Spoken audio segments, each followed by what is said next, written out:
Well, back in Cincinnati, there's the number 7-3 Bearcats, 7:47, but Fresno State gets 3 points on the board, going 55 yards in 11 plays, using 4:55 off the clock.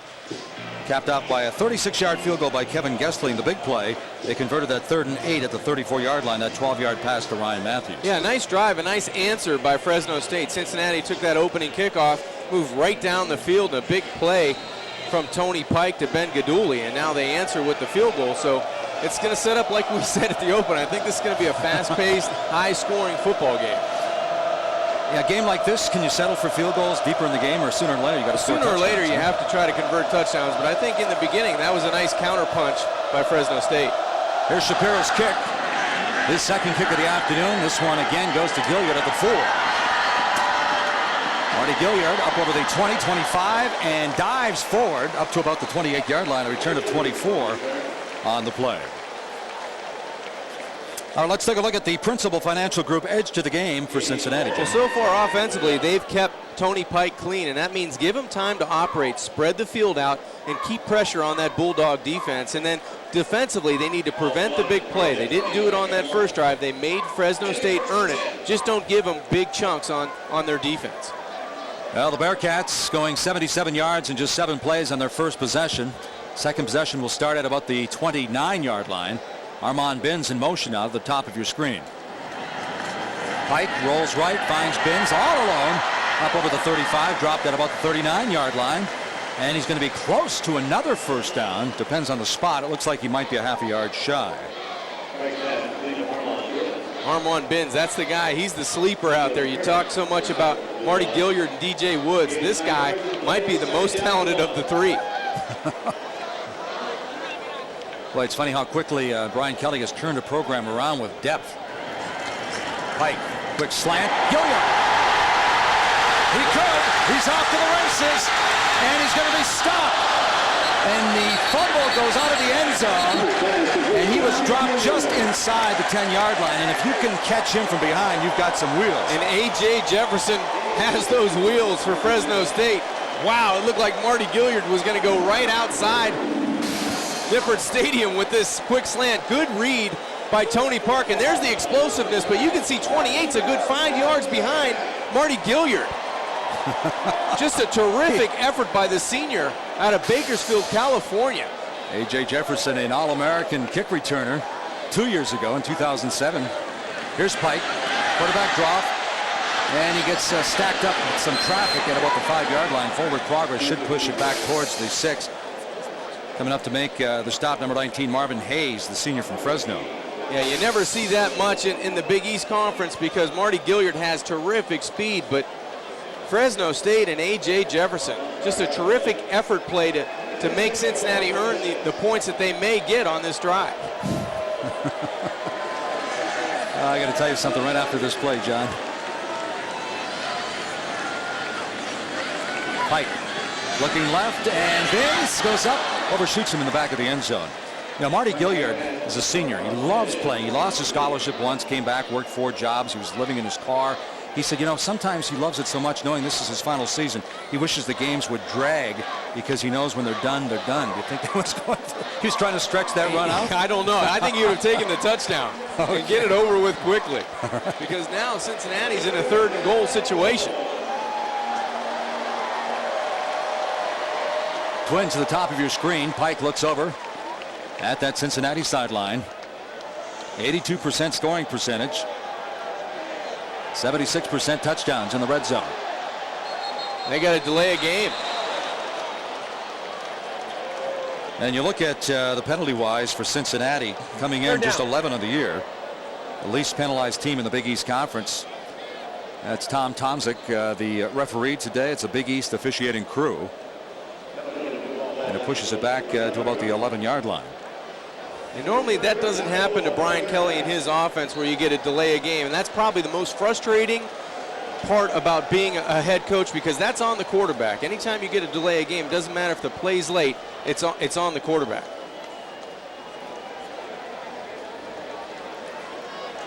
Still 3rd down, 3rd.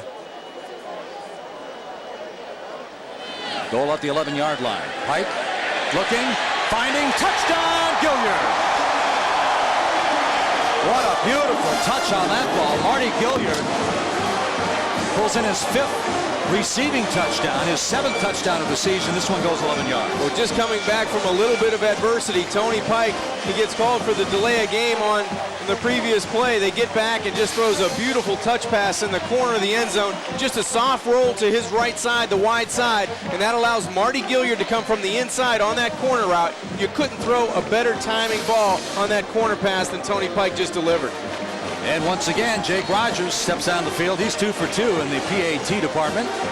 And the Bearcats, who come in averaging 48 plus, they've got 14 on the board with 5:58 to go in the first quarter. And John, what about the play that set up the touchdown? Well, it was the big quick slant to Marty Gilliard. It was a perfect play call. It set him up for that corner route in the end zone. Just a great job by Tony Pike coming out and putting 14 points quickly on the board.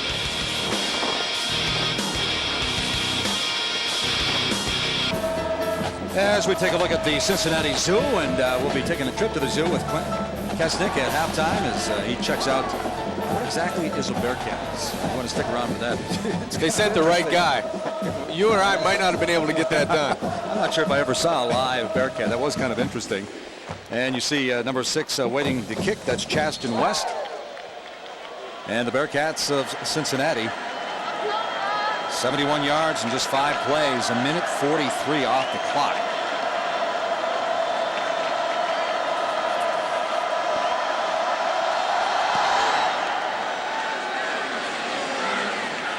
Jefferson at the 11-yard line. Jefferson up over the 25, 30. Got some room, had a seam, pushed out of bounds at about the 45, or just shy of it. A.J. Jefferson. He is the number 1 active return man. His career average about 33, and that's exactly what he returned that time, 33 yards. Yeah, nice job by A.J. Jefferson showing that speed. He showed it on defense. Now he shows it on special teams. Gets a little crease to the short side, and they were lucky. Cincinnati was lucky there wasn't a couple more yards on the sidelines because he would have taken it the distance. And the keys coming into this game for Fresno State, I thought, Mike, were to create turnovers. You know, I think they needed to cut the field in half and try to make it much easier for their offense. And then on defense, or actually on offense, play keep away. The big plays are great, but the longer the Bulldogs have the ball, that keeps Tony Pike and that offense on the sidelines. Yeah, that's the principal financial group edge of the game for Fresno State. Ryan Matthews gets the call, hits the right side. Just shy of the 50-yard line as Derek Wolf, defensive tackle, makes the stop for Cincinnati. Ryan Matthews,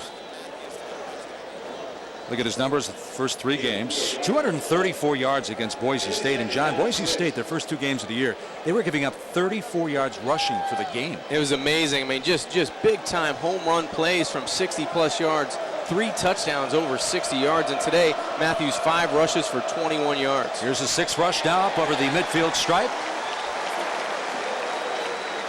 And Pat Hill took over this job at Fresno State. He was an assistant. Kevin Sweeney went to the National Football League, took over in '97, his 13th season. 93 wins. Now, he's been to a bowl game since 1999, every year except 2006. And as we mentioned, recent wins over Georgia Tech, UCLA, Virginia, all BCS schools. And it's amazing. He's been there, the head coach, for 12 years. He says he's had 33 hires. Yeah, really. Great defensive stop. Again, it's Derek Wolf playing some aggressive football in the middle of that defensive line. Only a sophomore, 6'5", 302 from Lisbon, Ohio. Well, since Cincinnati winning the battle of the line of scrimmage, just doing a great job on this side of the line. You're going to see here and here, they just a lot of penetration, and then backside, that's where you get the big play by Derek Wolf. He comes from the backside of that play, doing a nice job at the point of attack. Well, Robert Malone will be punting at about the 45. Marty Gilliard's back inside the 10 for Cincinnati. It was an end-over-end punt, and this one's going to go right into the end zone. So the Bearcats will have their 3rd possession from the 20-yard line after a punt of 47 yards. We're going to take a timeout here from Nippert Stadium. 4 minutes and 6 seconds to go. 14-3 Bearcats over the Bulldogs. Back in Cincinnati, 4 minutes and 6 seconds to go. 14-3, the Bearcats on top of Fresno State. Bearcats ranked number 14, and they finished the regular season last year ranked number 12 in the polls. That's the highest regular season finish ever. You look at Pike, 5 for 7, 120. So he's over 1,000 yards already in 2009. Ramsey gets the call. Kind of weaves his way through some traffic and keeps those legs churning up over the 25-yard line. Let's go downstairs with Quint Kesnick. Quint? Mike, the feeling you get down here on the Fresno sideline defensively is that they can't stop both the run or the pass. It's kind of pick your poison right now in terms of how many guys they're putting in the box. If they back off, the run game's been there. If they crowd the box, the passing game's been there. Really no answers right now for Fresno State on D. Great point, Quint. Finally an answer for the red wave there. The red wall is nowhere to go on that run. Well, that was one of the big concerns for head coach Pat Hill. They try to keep Cincinnati one-sided and don't let him have the run game and also let him throw the football. So on second down, they did a nice job of penetration and winning that battle at the line of scrimmage. Loss of 5 on the play. Third down, 7 yards to go out of the shotgun for Pike. Looking right, comes back left with a little screen. And it's sniffed out beautifully by number 65. That's Chase McEntee, a sophomore out of Galena Park. And lo and behold, we're going to see the Bearcats actually punt the football here. And they haven't done that much this year. Of course, Kevin Huber, their All-American punter, gone, kicking for the Cincinnati Bengals now, averaged 45. Jake Rogers sharing the duties with Patrick O'Donnell, a freshman. Rogers, the junior from Indiana, will be punting this time at about the 15-yard line.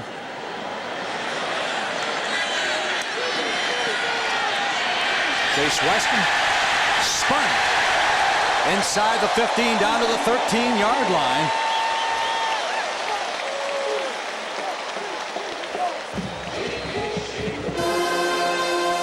Today's First and 10 line is brought to you by Overstock.com. Well, Jake Rogers got off a 55-yard punt and a loss of 7 on the return by Chaston West. But just when you think Fresno State's going to come out and get pretty good field position, Cincinnati's special teams rise to the occasion, and now the Fresno offense backed up inside their own 20 at the 15-yard line. You mentioned at the top of the broadcast, Ryan Colburn, 6 touchdowns with 6 INTs. He threw a pick against Wisconsin in the second overtime. Very costly, a game that the Bulldogs really felt they should have went back to Fresno with a W. There they keep it on the ground. It's Matthews. Matthews, great balance, and he's up moving the chains for a first down over the 26, 27-yard line, a gain of 12 more. Boy, just great vision by this junior running back, Ryan Matthews. He's showing us his versatility. He's got speed, he's got power, but he's got great vision. That play was supposed to hit on the left-hand side of the line of scrimmage. He bobbed and weaved his way all the way back for Pat Hill in the Fresno State Bulldog offense to the right side and moved the chains for a first down. Out of high school, he used to play quarterback out of the shotgun and just take the snap and run the football. Usually picked up 200-300 yards a game rushing the football. Colburn, heavy pressure that time. He completes the ball on the near sideline. Good pressure by number 7, Craig Carey, the senior from Cincinnati Elder High School. A nice job by Colburn completing the ball. Yeah, great presence to know that he still had his big man in the flat to get rid of the football. Plenty of time after he eluded the pressure, and a nice job to make a pretty accurate throw under duress. Devin Wiley, number 7, just checked into the ball game for Fresno State, has yet to catch a pass. This guy is a burner. He's up at the top of your screen. This time out of the I formation on a 2nd and 6. Reynard Camp, the 270-pound fullback, leading the way for number 21, Ryan Matthews, and not too much running room that time as the Bearcats closed the hole in a hurry. Ricardo Matthews, the senior out of Jacksonville, Florida, making the initial contact for the Bearcats. Coming into the season, this Fresno State offense are averaging 46% on third down. So Brian Kelly's defense in a third and 4 situation. Big play early in this football game for Fresno State. They have to keep the momentum going on offense, and they have to keep up in answering Cincinnati's offense. 1 for 3 on third down so far this afternoon. The Bulldogs, 3rd and 4. Ball at the 32. Under center this time. Colburn swings it out. It's complete, and it should be a first down. Should move the chains. It's complete. Andre Rebels making the play defensively. And making the catch that time for Fresno State was number 45. That's Isaac Kinter. Yeah, Kinter doing a nice job. Just a little play action fake, and he goes to the wide side of the field, does Ryan Colburn, and a good catch, and he knew where the sticks were.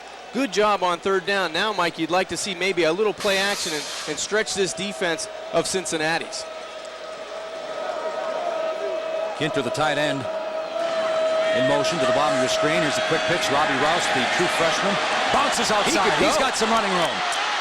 Inside the 40-yard line, finally wrapped up and pulled out of bounds by Walter Stewart, the redshirt freshman who had 2.5 sacks last week at Oregon State, but a gain of 29 that time. Well, sometimes as a running back, you're fortunate if you run into your own player, if you're wearing the same color, because that time, that spring, Robbie Roust out to the outside. You're going to see on the toss sweep, Robbie's going to run right there into one of his own big men on the outside. It looked like Cunningham, the left guard, actually propels him to the outside and makes a big play out of something that looked very harmless to begin with. Robbie Rouse, the true freshman from San Diego, picks up 29, and that's going to be the final play of the first 15 minutes of this first quarter here from Cincinnati, as the Bearcats, been all offense, only just one punt so far for Cincinnati. They lead this ball game 14-3 over the Bulldogs of Fresno State.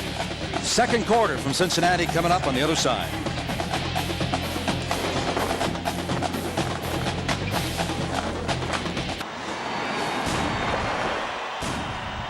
And back in Cincinnati, it's the Big East Network game of the week, Cincinnati and the Bulldogs of Fresno State. After 15 minutes, number 14 Cincinnati on top with a couple of touchdowns, 14-3 over the Bulldogs. Yeah, nice start to the game for both teams, and now Fresno State starting this second quarter in a nice position in the plus territory, trying to get a big play to really close the gap on this 14-3 lead. Sixth play of the drive. This started way back on their own 15-yard line, and right now the ball resting at the 33 of Cincinnati. Colburn, the junior quarterback, under center this time. This is Ryan Matthews, gets the call. He's inside the 30, dropped at about the 26, and let's go downstairs with Quinn Kester. Mike, I spent some time pregame with running back coach from Fresno, Joe Wade. I asked him about Matthews. He says, north-south runner, gets better as the game goes on, power in his trunk and his torso, but he loves throwing Robbie Rouse in the game. At 5'8", he's kind of a jitterbug type guy. He compared Rouse to Darren Sproles of the San Diego Chargers. He likes the 1-2 punch. That's interesting. Well, you can see that in their running styles as well, Quint. Yeah, all those running backs are labeled for Fresno State. Matthews is the shifty one, and Rouse, the freshman phenom. Colburn rolls to his left, fires, knocked down. That's a Marcus Barnett, the former wide receiver, now playing a defensive back for Cincinnati. Well, when we asked Coach Brian Kelly about Marcus Barnett, whether we were going to see him on the offense or the defense, we asked the question, we were going to see 85, and he said, yeah, probably. Yeah. So he's on defense, and he's doing a great job of playing the football, and that's why he's there. Brian Kelly said he plays the ball really well. He can challenge their receivers going up to get the football. So you can see it on that play. Did a nice job of closing the gap and breaking on the throw.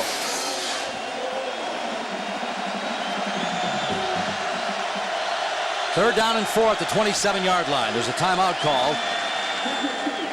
And Fresno State just picked up their first timeout, leaves them 2 remaining here in the first half. So Pat Hill will talk things over with his Bulldogs, so we're going to step away using up one of our timeouts. 14-17 to go before halftime. Due to time constraints, we now move ahead in the program. It's a whiteout in Cincinnati. We have a 4-point ball game, 14-10. The Bearcats on top of the Bulldogs after Fresno State goes 85 yards in 12 plays. Culminated with a 1-yard touchdown run by that young man right there, Ryan Matthews. The key play, a 29-yard run by Robbie Rouse on a 3rd and 4 from their own 38-yard line. And John Congemi, we've got a game on our hands. We certainly do, and they've answered. We asked Fresno State what would be the biggest question. Can you match point for point with the Bearcats? And so far, they've done an excellent job of really coming back and scoring touchdowns and not settling for field goals. Andrew Shapiro on the kick again for the Bulldogs. The deep players back. Marty Gilliard and Darren Williams for the Bearcats, number 14 in the country.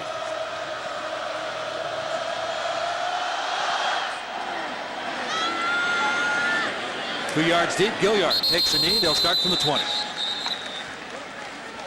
Went down on that knee very quickly for a senior. I thought he'd want to run that baby back. Well, he had good advice. I think that was a good decision. Anytime you can get Tony Pike out on the field and at least get him 80 yards of real estate, I think you're in good shape. Today's First and 10 line is brought to you by Overstock.com. Gilliard, of course, came into the ballgame with 6 touchdowns, tied with Deion Lewis of Pittsburgh, and Gilliard has a touchdown already He's on the receiving end of a Tony Pike toss, so he has 7 on the year.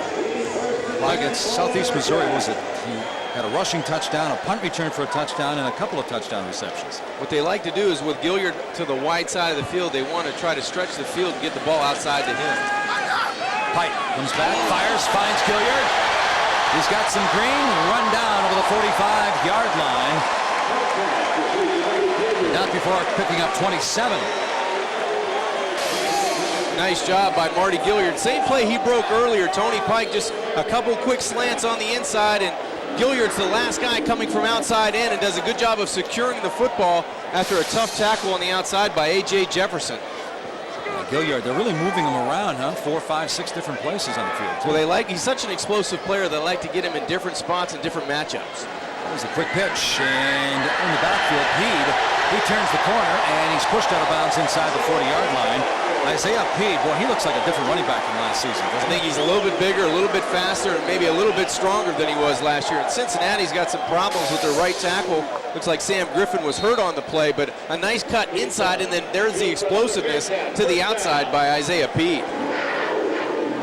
Sam Griffin limps off the field, but Pike is ready to go again. C.J. Cobb, number 70, comes on for the Bearcats to fill in that right tackle spot. Play action, Pike. Rolls right, plenty of room, lofts it up for Gilliard. He's got it, but he might be out of bounds. Wow, great effort, though. You saw that left foot come down. Boy, just a terrific job of adjusting to a poorly thrown football. It was a double move on the outside, and Tony Pike would love to have that football back. The double move goes about 10 to 15 yards, and he takes it back up the sidelines, and just a great job of locating the football. I don't know if his foot hits first. His foot may have hit first before his shoulder pads. They may want to take another look at this. I think his his foot may have hit. Might have hit the black, but I'll tell you that it's a close call. I think it's one of those bang plays, but let's see if we can see if that foot hits before the shoulder pads. Right there. I think it does. I think that foot hits before the shoulder pads. This is a better look at it here, Mike. Right there, that foot's going to hit. The left foot's going to hit. Oh, the elbow might hit it simultaneous as well.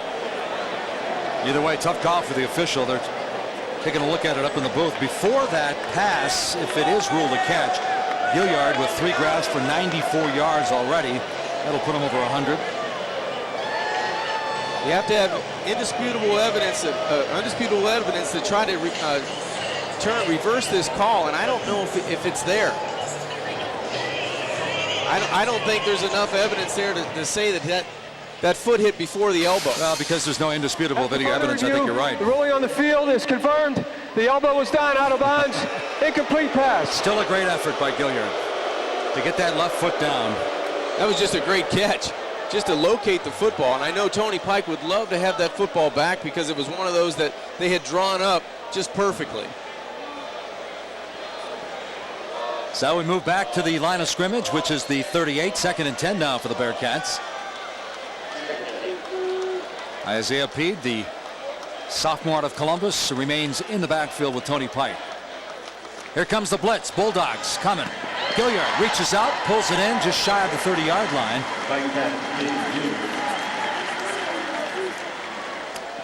Let's take a look now at our Big East leaders, brought to you by PNC, leading the way.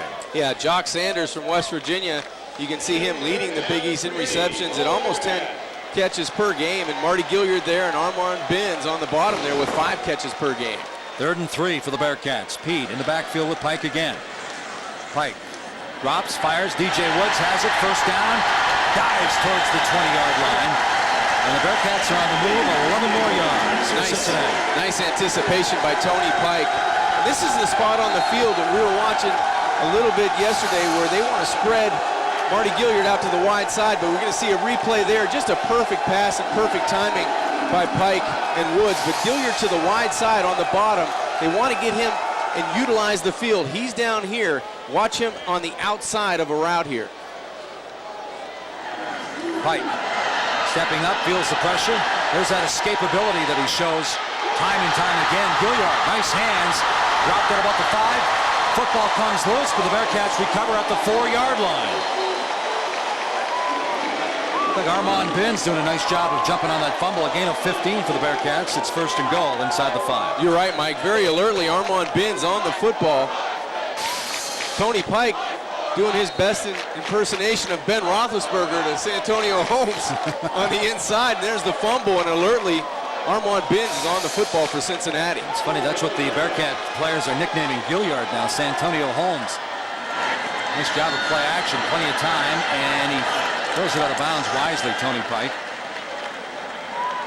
Marty Gilliard now 5 grabs for 116 yards and a touchdown here this afternoon.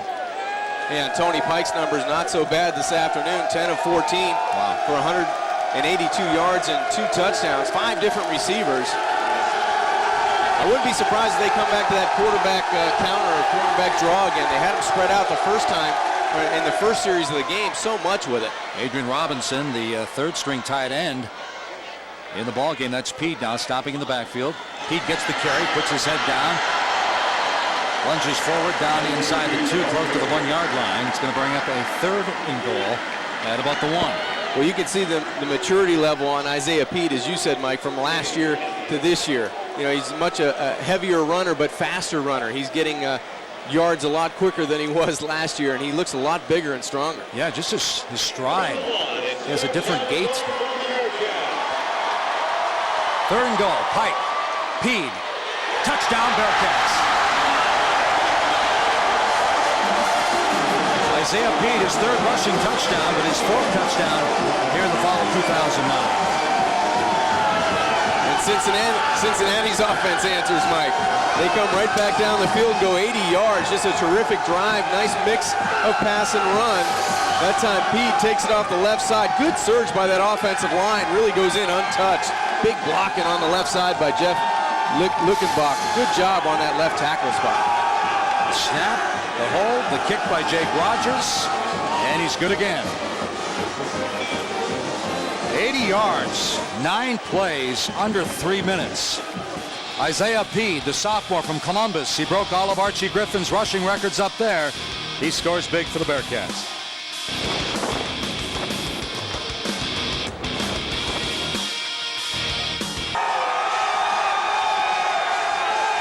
(21-10). The fans are jacked up here in Cincinnati. How about some of the key plays of the game, Ken? They have every right to be excited because there was a lot of explosiveness in the first 2 quarters. Tony Pike, just great play-action fake, and then Ben Gaduli goes in untouched from the 20-yard line. Pike's been hot all afternoon. He's been going to one of his favorite targets in Marty Gilliard for a big play in the first half, and then he finds him on the corner route for 6 points. And he's been answering back and forth. Fresno State going up and over the top is Ryan Matthews from a yard out, but Pike's been really unstoppable. His numbers have been good, and Gilliard, that combination is going to have to, they're going to have to stop it if you're a Bulldog on defense, because Isaiah Pete's pitching in as well for a touchdown from 1 yard out. So Cincinnati, they're rolling on all cylinders, and the Bulldog defense is going to have to find a way to slow those guys down. Yeah, the Bearcats, 3 touchdown drives over 70 yards today, 77, 71, and 80 yards for the Bearcats. Wow, that is impressive. 21-10. Bulldogs down 11. Bulldogs come in averaging about 38, 39 points a game, so can they answer the bell here? Jake Rogers ready to kick to Weston Jefferson. Wow, that's a boomer. A.J. Jefferson takes a knee halfway deep in the end zone. They'll start from the 20-yard line. So Cincinnati, again, those long sustained drives, well, some of them not even sustained, just quick. Yeah, quick plays, 3 plays of 20-plus yards, and then they have had 3 TD drives of over 70 yards. You can see 1 of 80, 77, and 71. So Brian Kelly, offensively, I think that they knew what they wanted to do. They had a good plan going in, and they've executed it well. Now, again, Fresno State has to be put in a position to answer Cincinnati scores. You know, Pat Hill was saying in that Boise State game they counted 48 plays where Boise produced only 141 yards, less than 3, but 7 plays resulting in 339 yards. Starting from the 20-yard line, Lonnie Miller. He's the Blazer. Stop dropped at about the 22. Demetrius Jones making the stop. This Bulldog offense, they've got a stable of backs back there when you add Ryan Matthews and Robbie Rouse and now Miller into the mix. He's a big guy, big, strong guy, 220 pounds, and as you said, he can pick him up and put him down, Mike. Miller picked up 2 on the play, 2nd and 8 from the 22 now.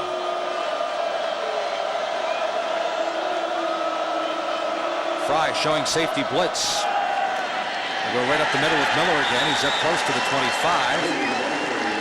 And Andre Rebels and Ricardo Matthews making the stop. And the Bulldog offense. You look at Matthews, Miller, Harding. Harding actually led this team in rushing last year. Ryan Matthews got dinged up.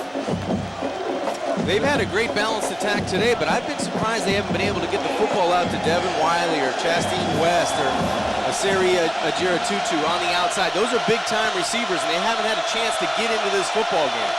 Yeah, Devin Wiley, he's a legit 4.27 guy. Colburn fires, far side. It's pulled in, and that's Asai Ajira-Tutu's first catch of the day.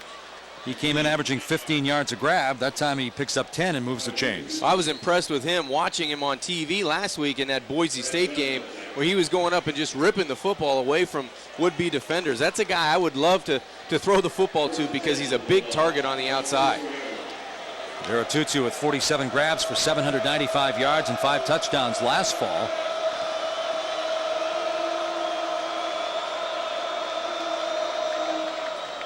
This is Matthews, finds the hole up over the 40, tripped at about the 42-yard line, so Matthews just keeps grinding away. Earlier I said, you know, he ran out of the shotgun in high school. He averaged just under 300 yards rushing every game his senior year. 3,400 yards, 44 touchdowns. He led the nation in scoring. Well, today as a team, the Bulldogs over 100 yards in rushing as a team, 113 for Pat Hill's offense, and I think they're going to keep that plan going. They like their attack right now, running downhill. Remember, that's their attitude. They love to go right at you downhill rushing the football. Matthews gets the call, gets the first down up near the 50, dropped at the 49. Number 50, Andre Rebels, the senior from Coleraine High School. Wrestles him down after a gain of 6. So Matthews 2 years ago had 14 rushing touchdowns. That was tops among freshmen in the country. There's his numbers here this afternoon. And only Ian Johnson from Boise State had more rushing touchdowns in the WAC that year. Boise State, incidentally, is up the road in Bowling Green later tonight.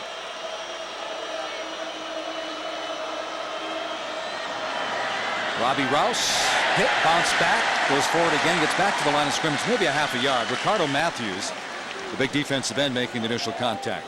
Well, if Cincinnati defensively is going to have any success, they're going to have to do what they did on that first down play, is win on first down.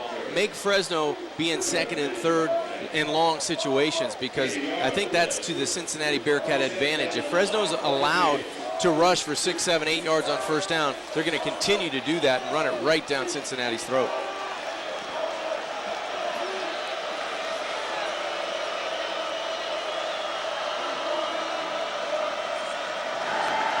Colburn coming, firing, and Devin Wiley had a chance for his first grab. He turned and he wanted to run before he caught that football. Well, he sure does.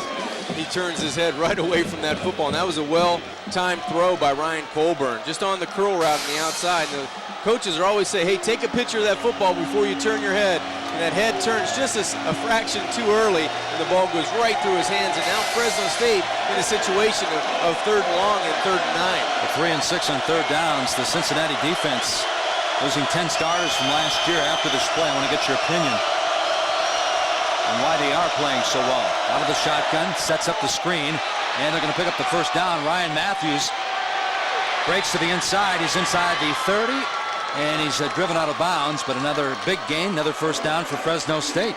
20 yards on the play. Great concentration by Ryan Matthews. That ball was batted at the line of scrimmage, but he was able to concentrate on the football, catch it, turn, and then pick up everybody in a red jersey. This is a great job. He's just going to slip out to here. Watch, the ball is batted right there by Alex Daniels, but Matthews is able to turn and then cut across the field, pick up some blocks downfield. Nice job by that offensive line of continuing to run. He picks up a big block by wide receiver Hamler, 17, and now they're moving the chains. Matthews again puts his head down. Okay, John, what about the Cincinnati defense? They're giving up 12 points a game. They're number one in the Big East, giving up 69 rushing yards. Obviously, they're going to give more to Fresno State here today, but they lost 10 starters and they moved from a 4-3 to a 3-4.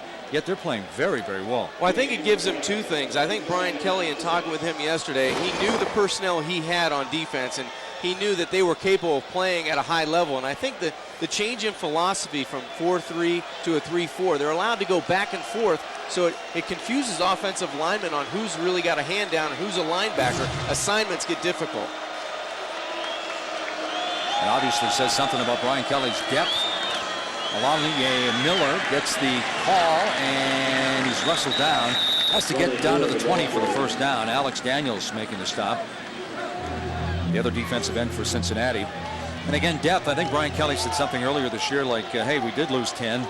But you know what? We've got some players that can step in. Yeah, they do. And it's all going back to who he recruits and where he's slotting those guys in and who he's going to move from offense to defense or vice versa. He has playmakers. He just has to make all the puzzles fit in the right spots, and I think he's pretty close defensively.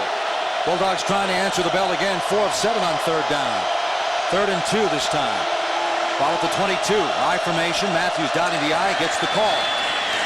Boy, lunges ahead. I think he's got the first down. He hit the 20-yard line, but he left his feet. That was, I'll tell you what, when you've got to pick up 2 yards, I guess you're right. He is kind of like Superman, huh? When he leaves his feet up, he kind of flies through the air. He may be just short on this one. I'm not sure if that nose of the football is... That's a bad spot, I think.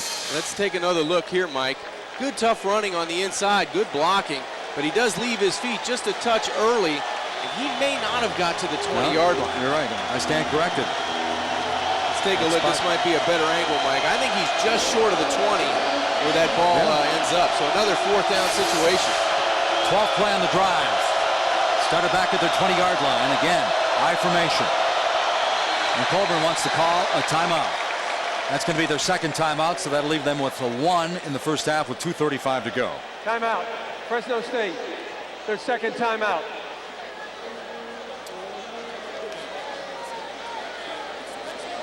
So Pat Hill, they only play 5 home games. Because you mentioned to play anybody, anywhere, anytime. They play 5 home games. Next year, for the first time since 1997 when he took the job, they're going to have 7 home games. Yeah, that was amazing when we talked to him earlier in the week when he said that. You would think that's a normal thing, but that's incredible.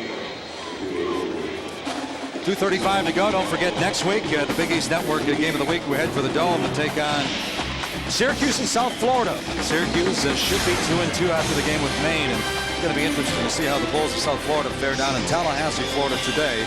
But that's next week on the Big East Network Game of the Week. South Florida, Syracuse at noon Eastern. Check your local listings. Back in Cincinnati, it's a whiteout. Cincinnati wearing their road whites, and Fresno State with their home reds. Heard some of the Cincinnati fans didn't appreciate that too much, but they kind of blend in with their fans here. Matthews, he's got the first down. And so the Bulldogs down by 11 points. What do you think, John? I mean, is it imperative that Pat Hill gets a touchdown here, or can they settle for a field goal with still 30 minutes to go? I think they can settle for a field goal, but they have to come away with points. With 2:31 and counting before halftime, I think, you make such a great drive and you're being so physical on the drive. I think it's imperative for this offense and Pat Hill's team to get some points out of this drive. Pat Hill in his 13th year. Boy, he's recruited some big-time players at different schools. Throw some names at you off of that list right after this play. 1st and 10. Play action. Colburn comes to the left side looking for West. He goes up and it's knocked down. Once again, a good defensive play by number 26, Drew Fry, who's a redshirt freshman, but he already has been granted that 6th year of eligibility by the NCAA after breaking his arm last year. But some of the guys that Pat Hill. Yeah, it was a good break on the ball, as you said, by Drew Fry. He was the first one up and gets right on the football. Nice ball skills up in the air to out jump. Looked like West on the play.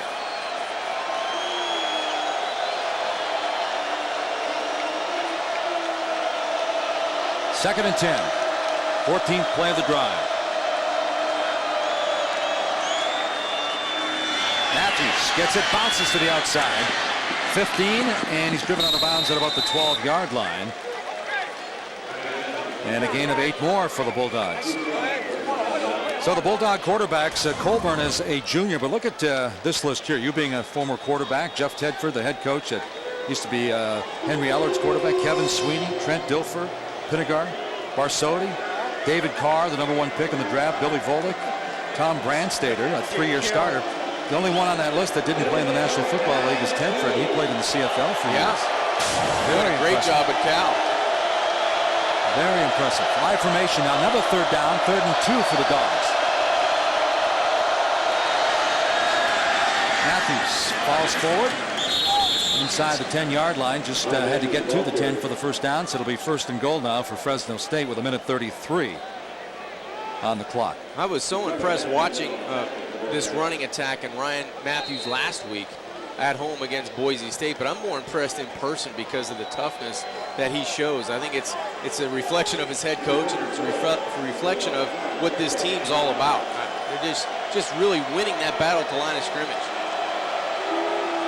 Matthews remains in the backfield. 1st and goal from the 9-yard line.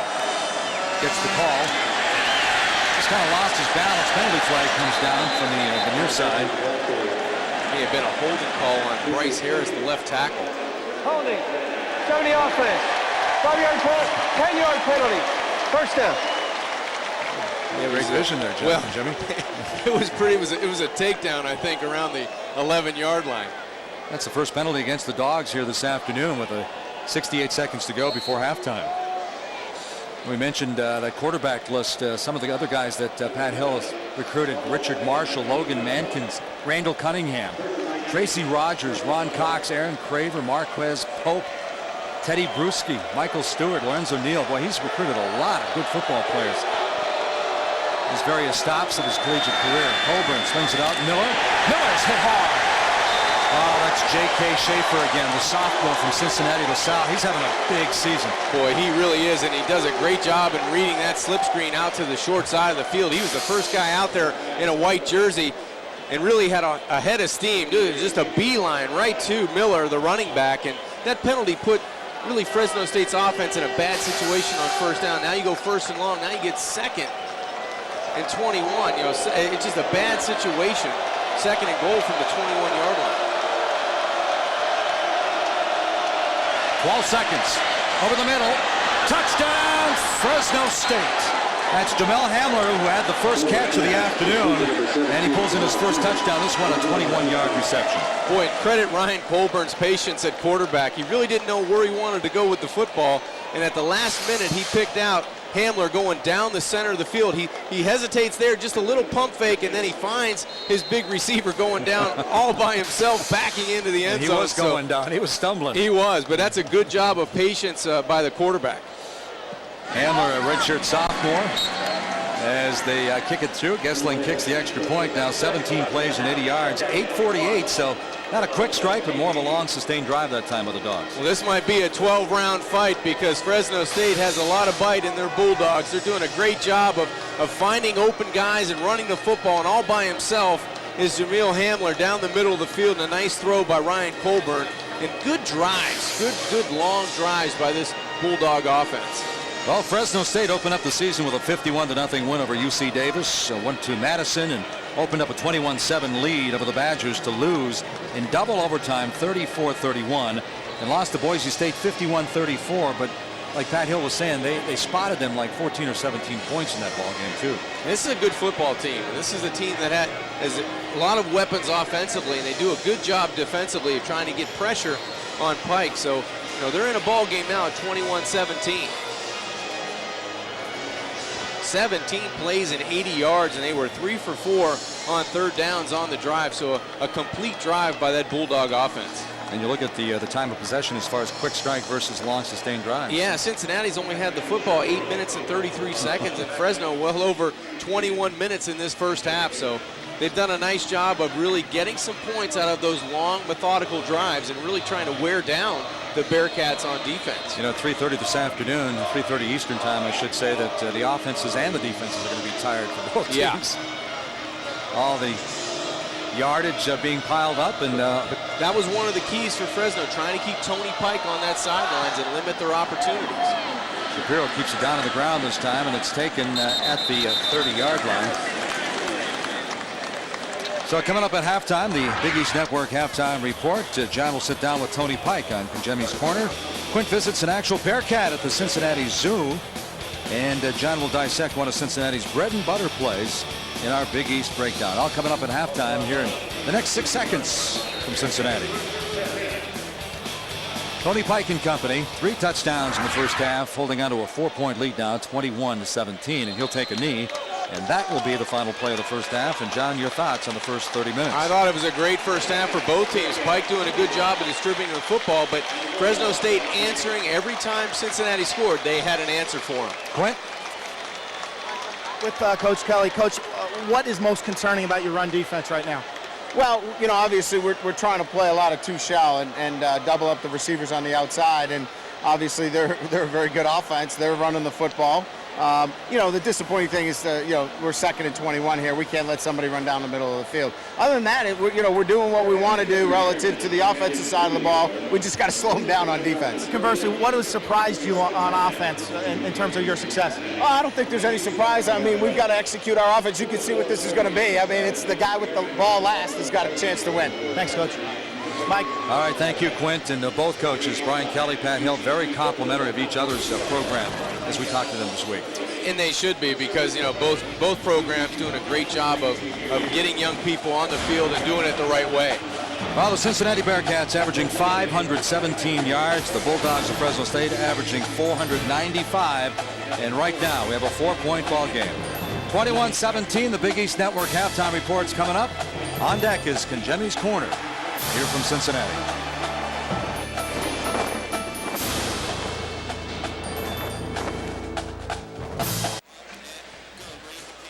Welcome back to the Big East Network Game of the Week, presented by PNC. Halftime at Nippert Stadium, 21-17. Number 14, Cincinnati on top by only 4. Mike Gleason along with John Congemi and Quint Kesnick. John, how about the first half highlights? Well, there was a lot of highlights in the first half, and a lot of them had to do with Tony Pike. He goes right down the middle of the field to start the scoring to Ben Gaduli, his big tight end.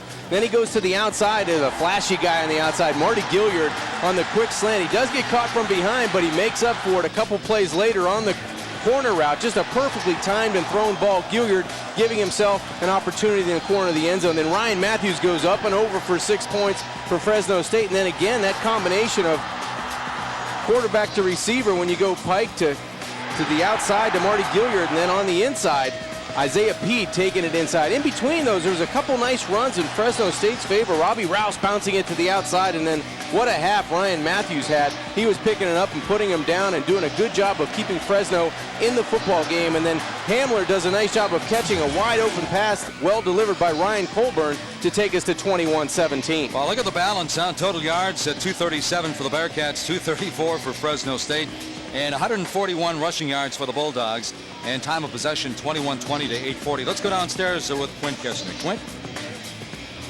Coach, what was your reaction to the last 7 you put up on the board? Well, it's a drive we needed to have. We knew coming into this game we got to keep it away from that offense. They're a very good explosive offense, and we've only stopped them one time, but we got a good offense ourselves, and we're more of a control style offense. This game we needed to use up the clock. I thought we did a great job with that drive, taking it down to 8 seconds. What has to change on defense? Well, you know, we've had some plays where the ball's been out. We got to get a turnover, and we've had some pressure on the quarterback, but we've let him out of it. First series, I think we got the draw thing taken care of. You know, they audible to the draw against man, and you know, so they came in and did a real good job. We just got to settle down and play good defense. But we start off the second half with the ball. We got to control it. Thank you, Coach. All right, thanks a lot, Quint. And John, you had mentioned at the end of the first half that this Fresno State is a good football team. There were 29 former Bulldogs in NFL camps this year. 22 of those played under Pat Hill. That's number 1 among the non-BCS schools in the United States. Well, in talking with Coach Hill during the week, he also said, you know, I know what our record is, but I think we're a better team than that. And I think we're going to go out and prove that by the end of the season. Now, I might be wrong, but he said, you know, we're a good football team. And I think he believes in the team that he brought here to Cincinnati today. No doubt. Jake Rogers' second half is underway. It's a high kick taken by A.J. Jefferson at the 3. Jefferson has some running room, looking for that seam. He's up over the 25 and dropped at about the 30-yard line. Return of 27 that time for A.J. Jefferson. Now you look at the two quarterbacks, Tony Pike and Ryan Colburn, and their numbers in the first half. Well, I thought Ryan Colburn did a nice job of really running his offense. 8 of 13, 93 yards. He has 1 touchdown. But the big thing, no interceptions. Tony Pike, on the other hand, had a big first half, 10 of 14, 182 yards and 2 touchdowns. But I thought the key for Ryan coming out starting this second half was he made good decisions in the pass offense, and he let his players play around him. That running game really got on fire in the first half. And Colburn, the left-handed junior, will start with 2 backs. Camp, the big fullback, and Ryan Matthews in the backfield. Under center, this is Ryan Matthews, 30, still on his feet, and he's up to the 35-yard line. Finally, Demetrius Jones, the former Notre Dame quarterback, brings him down. Gain of 5. Nice play on first down. Good first play, attack the line of scrimmage, downhill running again by Ryan Matthews. He breaks the first contact at the line of scrimmage, and he's able to push the chains to a 2nd and 5. 83 rushing yards, 32 receiving, so he's up over 100 in all-purpose. Ryan Matthews, 3 straight 100-yard games. Gets the call again. And those legs are moving over the 40-yard line. He picked up the first down, and the Bulldogs will move the chains. A gain of 7. And the Bulldogs coming out on their first possession looking good. Doesn't look like much has changed from the first half to the beginning of the third quarter for Fresno's running game. Today's 1st and 10 line is brought to you by Overstock.com. 13:57 to go. Fresno State's Cincinnati. Bulldogs trailing by 4. Matthews now with 22 carries, 95 yards, so as he approaches the century mark. Isaac Kinter, the tight end, in motion. Colburn looking, good coverage, and here comes the pressure, throws it to Kinter, and he dropped it. He was the last option, but Ricardo Matthews was putting on the heat. Yeah, Matthews coming from the backside, as you said, Mike. Good job by Cincinnati's defense trying to get Ryan Colburn to make a bad decision. Colburn did a nice job of stringing the play out and then giving his big fullback an opportunity to catch it at the end. But there's the pressure from behind. Ricardo Matthews doing a nice job of really forcing the play outside and coming up with a 2nd and 10 for that Bearcat defense. I mentioned earlier this Bearcat defense holding Jacques Rogers, the Pac-10 Player of the Year last year, to 73 yards rushing. He had been averaging 135 in Oregon State's first 2 games. Colburn swings it back out. The tight end, Kinter, he's up over the midfield stripe, and he's driven out of bounds by number 37. That's J.K. Schaefer. Gain of 9 on the play for the Bulldogs. Nice play call that time by Fresno State, going out, faking that running game that has been so bread and butter for Pat Hill and his offense in the first half and starting out in the second half. But he fakes it to the wide side and comes back to Isaac Kinter. Those tight ends have been doing a nice job, and fullbacks in the flats for Fresno State. Well, both teams do such a great job with misdirection. Yeah, good play action teams. 3rd and 1 at the 49.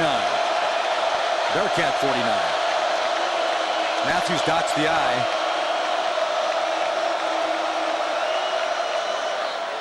And no big surprise, they give it to number 21, and he picks up another first down for Fresno State. The Bulldogs, as you mentioned, 1-2, and Pat Hill saying we're better than that record. Boy, over the years, though, so many times, when you look at their bowl record against BCS schools, back in '92, Fresno State ran into a USC in the bowl game. I finished the story right after this play. Rob Johnson, the Trojan quarterback, had something to say about that.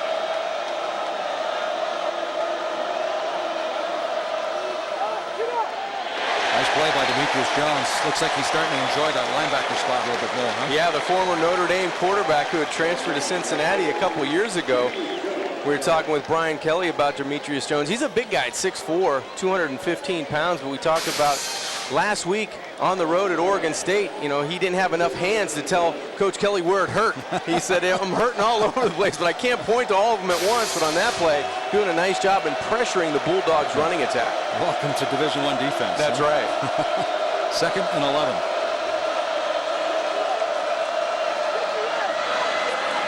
Matthews. So Matthews gets up just shy of the 40-yard line, and Fresno State, getting back to that '92 story, they played USC, and Rob Johnson was the quarterback of the Trojans, and he was quoted as saying, you know, normally we wouldn't schedule Fresno State, so we're going to put them in their place. Now 24-7, the Bulldogs came out of that bowl with a victory. Sometimes it's better left unsaid. But, that's the attitude Pat Hill, and this Bulldog team has. They'll play anybody, anywhere, anytime, and it doesn't matter. And they're in a dogfight right now on the road, only down 4 points in the third quarter. 60% on third down this afternoon, 6 of 10. This is a 3rd and 6 at the 42.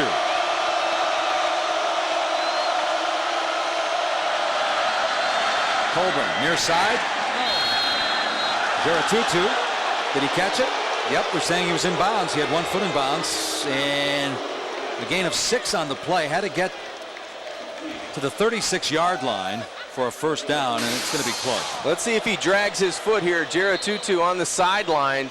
Looks like that foot is just dragging along. I think that's, if he has control of the football, I think it's a good catch. They're going to measure this thing and bring the chains in from the far side, but let's see if that foot drags. Boy, that was bang, bang, just like the one in the first half with Gilliard catching the football. As we take another look at it, I thought the guys upstairs did a great job with that call. You were talking to those guys at halftime in the booth. The difference here, I'm not sure if he had control of the football when he was dragging his foot. So I'm not sure if they're going to take another peek at this, but it was a nice effort on the outside. And right now it stands as a catch. Sei Geratutu, a senior out of El Dorado Hills, California. Last year, 3 catches for 116 yards in that win against Rutgers and a couple of touchdowns against Wisconsin. And they're gonna say it's a catch. It was very close on the outside. He does a nice job of controlling his body to get that foot dragging along the turf. And the only question I had was the ball secure. The previous play is under further review. Well, it's so close, they're going to take an extended look at it now. Pat Hill. We had an opportunity to talk with the officials that are looking at the replays, and they have the ability to stop those replays and freeze them. And I think that's why. I don't know if they had complete control of that football as his foot was dragging along the turf. We're going to take another look here. You can see the right leg dragging and the left foot down, but see the ball turn from a flat position to a level position down? I'm not quite sure if they're going to say that ball was in complete control and going out of bounds while the foot was dragging. But they ruled it a completion. Is there indisputable video evidence? Well, it's evidence to me that ball does change. It does change direction. So if that's enough for the booth officials to make a call, he may have it. This is one time I'm glad I'm not up in the booth then. Yeah, they're going to take a little while at taking a look at this one because I think they're even going to get the rule book out here. We got the rule book out. We got everything going here. Well, to their credit, they want to get it right. That is a tough call. That might be tougher than Gilliard's call. I think so, because I think when you were able to freeze Marty Gilliard's catch in the first half, you could tell that hand was on the ground, or the elbow was on the ground before he made the catch. Here, it's very quick. As the foot was dragging, I'm not sure if he had total possession of the football.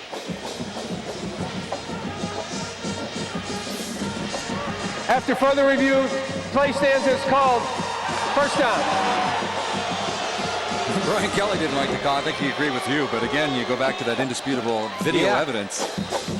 And Pat Hill totally agrees with that call, and I don't blame him because it keeps momentum on the Bulldog side. It keeps that offense of Cincinnati on the sidelines, and that's how you have to win the game. You heard him talk about that at halftime. Keep Tony Pike and their offense on the sidelines with long, sustainable drives, and that's what this Bulldog offense is doing. 1st and 10 at the 36-yard line. A touchdown would put the Bulldogs into their first lead here in Cincinnati this afternoon. Ryan Matthews saw that hole on the left side. He broke to the outside, penalty flag down as Matthews rolls close to the 25-yard line. Holding. 49 offense. 10-yard penalty. Vince Pasco, the cousin of Bear Pasco, who now plays in San Francisco. They said Bear Pasco, who just graduated last year from Fresno State, might have been the best defensive end ever to play at that school. And they call his cousin Vince Cub. Yeah, you would think so, right? Yeah. I don't think he had any choice in that matter. Well, Cub got his paws in the wrong place that time. That's right. Holding call brings it back. 1st and 20 now at the 46. 9th play on the drive, which started at the 30-yard line.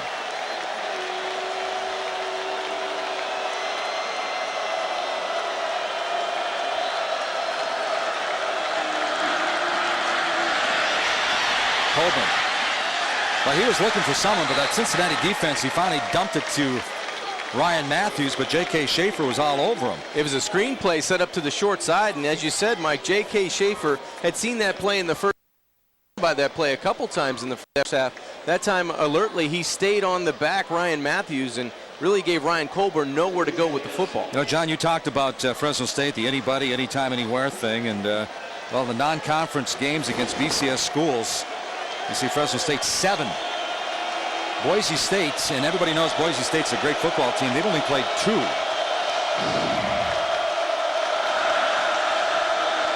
Colburn misfires that time. The intended receiver, Sei Jaratutu. And that'll bring up the incompleted pass, bring up a 3rd and 20 from the 46. Well, this is the situation that Brian Kelly's defense wants to be in a 3rd and long situation, because Fresno State came out in this 3rd quarter and looked like more of the same long, sustainable drives for Pat Hill in that offense. And they started on their own 30, 11 plays, 24 yards. And look at the time of possession, 5 minutes and 20 seconds already gone in the 3rd quarter. 9:45 to go. 3rd quarter, 3rd and 20 from the 46. Down 4. Colburn fires, has his man over the middle. And you get back to the original line of scrimmage. A penalty flag dropped at about the 48. A gain of 11 on the play. And it was complete to Vince Pasco, the tight end. Personal foul. Chop block. 70 on the offense. Ooh, this time 15-yard penalty. Bryce Harris. 3rd down. Yeah, the left tackle, Bryce Harris, gets called for a chop block, and that'll bring a pretty good gain. Here he is right there. You can tell he was engaged with the tackle, or with the guard Cunningham, 79. You can't block somebody high and be engaged and chop block the same person low. So they end up getting Bryce Harris for the call, and now Fresno State moving in the wrong direction. Bulldogs only 1 penalty in the first half. Now they have 2 costly penalties here early in the 2nd. Inside 9.5 minutes, 3rd quarter. 3rd and 35. They have to get all the way down to about the 25.5-yard line. And get it to Mr. Dependable. Picks up a few. Ryan Matthews, Alex Daniels makes the stop for Cincinnati defensively. Picks up 5 of the 39. And as you said, Mike, the only thing that really stopped Fresno that time was themselves on penalties. Right. They were moving down the football field again, you know, taking up large chunks of the time off the clock and moving it on the ground, and penalties really hurt themselves. And I'm not sure about Big Mo, because you know Cincinnati's going to continue to move the ball, so I'm not sure momentum would have shifted, but boy, that would have been a big score. Yes, sir. 3 or 7 for Fresno State. It's a low punt trying to keep it away from Marty Gilliard, who returned a punt against Southeast Missouri, and good coverage. It's going to be inside the 5-yard line. Looks like the Bearcats will be about 96 yards away from pay dirt. We're going to take a timeout here. 8:28 to go. Quarter number 3 from Cincinnati. 21 for the Bearcats, 17 for the Bulldogs. Cincinnati Zoo and Botanical Garden, the second oldest zoo in the United States. Over 1.2 million people visit the zoo annually. That's a huge attraction. Now with the Bearcats, Bengals, Reds. Yeah, I think Nippert Stadium's becoming a big attraction in Cincinnati now with the success of this Bearcat team. 35,000 plus on hand, I'm sure. I don't have the official count, but it looks like it's oversold. Standing ovation, or standing room only, I should say, behind the end zone. Tony Pike lines up in the end zone now for the Bearcats. Comes out firing. Gilliard at the 10. Shakes his would-be tackler, and still on his feet over the 25. Dropped at the 27-yard line. A gain of 24 on the play. That's a great job coming out. First play of the second half for this offense. Tony Pike goes way outside from the hash, all the way outside the numbers, and that's what Brian Kelly thought they could effectively get after Fresno State's defensive secondary, from one hash to outside the numbers, because of the inside technique of the far side corner, or that field side corner. So a nice job by Pike, a better job by Gilliard on the outside, and a nice block by DJ Woods. Gilliard, all Big East first team last year. Big East Special Teams Player of the Year. Pike comes back now, a little pump fake, looking and firing DJ Woods, and a little miscommunication. Woods tried to come back at the 40, and he slipped and fell.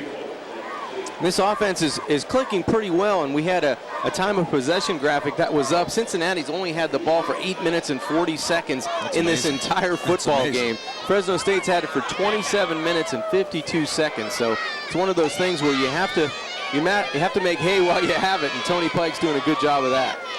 Wow. Gilliard now 6 catches, 140 and a touchdown. 7:50 to go, quarter number 3, 2nd and 10 at the 28. Pike fires, looking for Armand Binns. You know, it's something we talked about this last year, and Dave Armstead said when Pittsburgh came here, we just couldn't get our hands on him. He doesn't look fast, but his escapability is something else. Well, I think it's his anticipation, not only in throwing the football, but his anticipation of feeling pressure and being able to just subtly roll and get out of the way and be able to be 11 of 17 for 206 and 2 touchdowns. It just, you know, the subtle movements, and he'll get even better at that. And remember, he doesn't have that much experience, but he's been very efficient today. Now, speaking of efficient, 4 of 5 on 3rd down so far this afternoon. They came in at 54%. Pike near side, and it's great effort that time. Coverage by A.J. Jefferson. The intended receiver was number 1, Marty Gilliard. They both went up and after it. It bobbled a couple of times and finally fell incomplete. Well, I've been very impressed today with all the receivers for Cincinnati, but I've been more impressed with the cornerback from Fresno State, A.J. Jefferson. Not only does he have speed, but he has great ball skills. Look at him go up and challenge Marty Gilliard for that possession and just fight all the way down. Tony Pike saying, where's the interference? But I think that was just a great play by A.J. Jefferson. Jake Rogers' 2nd punt of the day. Devin Wiley gets it at the 35, and he's hit immediately. Good special teams coverage that time after a 37-yard punt as Brendan Kay or Colin McCaffrey come up to make the stop. 21-17, Bearcats by 4.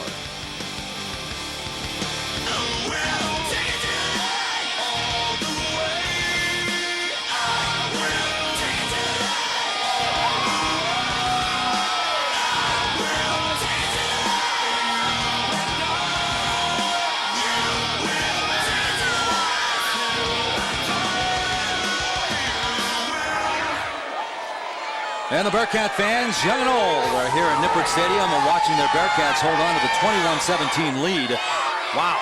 Great balance as far as who's got the yards, but what are the number of plays there for Fresno? Fresno State has run 53 offensive plays, 24 more than Cincinnati at 29, but really the yards are about the same. Fresno State at 272 and Cincinnati at 261. Well, they've been eating up clock. We'll see if they do it again on this drive. First play of the drive starting from the 35. Again, Colburn turns and sees number 21, Ryan Matthews, behind him. And a penalty flag dropped on the near side. Looks like a false start going against Fresno State. 5-yard penalty, 1st down. Well, now Fresno State starting to make a couple mistakes that are hurting them on 1st down, and self-imposed too, with a chop block or a procedure penalty, a holding call. So it's putting them in bad situations on 1st down because they like to run downhill, and they've been staying, in front of the markers per se, and now they're starting to get behind them a little bit. Yeah, they had two big penalties on the last drive, which they came up empty. We thought they might get 3 or maybe 6 on the board. Matthews again looking for some running room, bounces off the would-be tackler, stiff arms, and a host of Bearcats finally make the stop. Craig Carey, a senior linebacker, and Drew Fry, the redshirt freshman safety, coming up to make the stop. Well, that was a heck of a 2-yard run, I can tell you that, because he went from hash to sideline and made something positive when there was nothing there. That Bulldog offensive line didn't get a good surge, and you can see the comparison, 54 plays to 29, what we were talking about, Mike, and the yardage discrepancy, really not that much, but a lot of plays, 24 more plays Fresno State has run offensively than Cincinnati. And keep in mind, they combined for over 1,000 yards of offense. Robbie Rouse breaks to the outside, tries to cut it in, gets to the line of scrimmage, picks up 2. The true freshman out of San Diego, so hats off to the defenses. I mean, this game started like it was going to be a 50-40 ball game. Yeah, and it's come to a crawl right now, and you're right, credit to defenses. They, especially on the last 2 plays, it looked like Cincinnati had 6, 7, 8 people around the football. They're starting to run to the football. Their pursuit's getting a little bit better, and I think they're trying to catch on to that running game of the Bulldogs. Ball on the 37, 8 yards away from the 1st down. 3rd and 8, out of the shotgun. Colburn, Twins at the bottom of your screen. Here comes the rush. And Miller, will he pick up the first down, puts his head down. He goes out of bounds right at the marker. And it looks like they'll spot it for a first down for Fresno State. That's about the third time this afternoon, John, that Cincinnati came with the rush and Fresno State had the right call. They had the perfect play call. Short side screen to number 1 Miller, and he used his speed on the outside. His last step gets it, but there you see the pressure. Cincinnati tries to peel off of that screenplay, but there's the burst right there. He gets it by a good yard and a half of the first down, and a nice job of Fresno State getting from a 1st and 15 and start moving the chains now close up to the 46. Inside 6 minutes now. As time ticks away in the third quarter. Matthews cuts it back inside, picks up 2, maybe 3 on the play. Ryan Matthews, 3 straight 100-yard games. You know, you look at all the running backs, and we've seen all of them here this afternoon. The running backs have combined for over 5,000 yards rushing in their careers. But you're right, Matthews, boy, he is. I'll take 21 on my team anytime, Mike.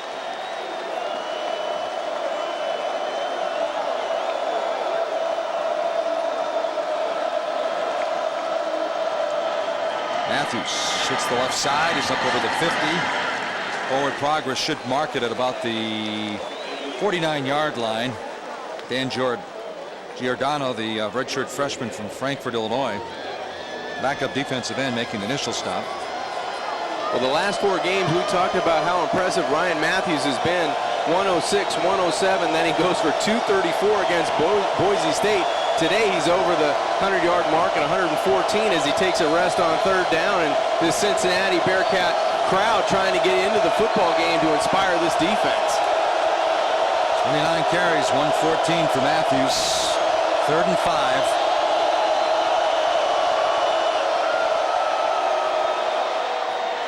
Handler. And another first down for Fresno State as they approach the 4-minute mark now, a gain of 7. Jamel Handler, the redshirt sophomore from San Leandro, California. He's got the touchdown. He had the first catch of the day, and now a big first down. He's got 3 key catches. Yeah, you mentioned the touchdown down the middle to close out the first half, and another great decision by Ryan Colburn. He wanted to push the football down the field on a curl route, but at the last minute, he saw Handler coming across the middle, and it's able to move the chains again. Another methodical drive for this Bulldog offense. 3:49 as they eat up the clock. Keeping Cincinnati off the field. Colburn rolling left, feeling the pressure. Cuts it back in, still on his feet. He finds a lane inside the 30, dropped to the 28-yard line. Finally coming up is Aaron Webster, the safety, a gain of 14 for Colburn, the junior from Visalia, California. Boy, it looked like he had some room on the outside to throw this football, but evidently Ryan didn't see anybody open, but he does a smart thing. He goes north and south, and he cuts it back across, knew where the first down markers were, and a nice play by Ryan Colburn, the junior quarterback, doing a nice job in making positive decisions and not hesitating with the football. Bearcats with 11 sacks, but like Pike, Colburn very good at escaping the rush. Miller. Oh, he puts his head down, gets inside the 20-yard line, close to another first down. And you talk about how much you like Ryan Matthews. Lanye Miller against Hawaii last year rushed for 161 yards, and Anthony Harding in the same game rushed for 157. Well, you can tell the downhill running here. Look at the job the offensive line's doing, and watch the deliverance of the blow right there. Just a great job, and Aaron Webster, all he could do was catch Miller in the defensive secondary. Just a nice first down gate and way to finish the run. Bulldogs continue to eat clock. If they score, they take the lead with a touchdown. Miller hits the right side, nowhere to go. Close to the first down. Has to get to about the 18-yard line. John Hughes coming up to make the initial contact for Cincinnati. Started at their own 39, 9 plays now, 4:40. And they keep that prolific Cincinnati offense standing on the sideline. Yeah, and they really had one opportunity in this second half, and we've got around 2 minutes to go in this third quarter. 9 for 14. Third down situations out of the I formation. Keep in mind the fullback, Camp, is 270 pounds. Matthews follows him, has the first down, still on his feet, and Webster comes up from his free safety spot to make the stop, but not before another first down for Fresno State. The initial contact on all of these backs, you really can't bring them down. They bring their legs with them, and they spin or they power through that first that first would-be tackler, and they're able to go 4, 5, 6 yards after the initial contact, and that's what's making it very difficult for Cincinnati to put a stop to this running game. John, right now they're looking at Drew Fry, one of the Bearcat safeties, and boy, you'd hate to see him get dinged up. Mentioned earlier in the broadcast that he's a redshirt freshman, but he's already been granted his 6th year by the NCAA. Missed last year. Of course, everybody talks about Tony Pike breaking his arm against Akron. This young man broke his arm against Akron, never came back last year, and missed the game already this year because of an injury, but that's the way he plays, all out. Yeah, he goes full tilt, and it looked like he was able to jog off to the sideline on his own power, and right now, Cincinnati, a lot of staring in the wilderness faces on the sidelines because they can't find a way to stop this running game, and just when you do a good job or Fresno stubs their own toe with a penalty, they find a way to move the chains again, and Brian Kelly wants to get a stop to this and maybe hold him to a 3-point advantage or a 3-point chance in this drive. Wesley Richardson replaces Fry. Here's Matthews. Boy, he's got great balance, doesn't he? Tries to turn the corner up inside the 10, dropped at about the 7-yard line. He's shifty, he's got great balance, and he's got some speed. But Mike, he has all those attributes, but he moves forward when he's doing them. He's never going sideways, he's never going backwards. He's always going north and south, and he's always gaining yards with the football after first contact. So doing a great job. He's over 129 yards now, 120 yards. Let's go downstairs with Quinn. Mike, real quick, from field level, Ryan Matthews really reminds me of Donald Brown, who played at UConn last year. That's a great point. You know, when I was watching him run, I knew he reminded me of somebody, but Donald Brown, of course, led the nation in rushing last year. And Ryan Matthews leads the nation coming into this ball game this year. Quinn, it almost looks like he does the initial contact, he just sheds it off and continues to move forward. He's got great body lean. He's low. You know, his power comes from his quads and his torso. And he's just made some instinctual plays in the holes from field level. You think he's tackled. Next thing you know, he's squirting out of there. Yeah, you're right. That pad level, Mike, you know, you talk about pad level and positive lean. He's got both of those.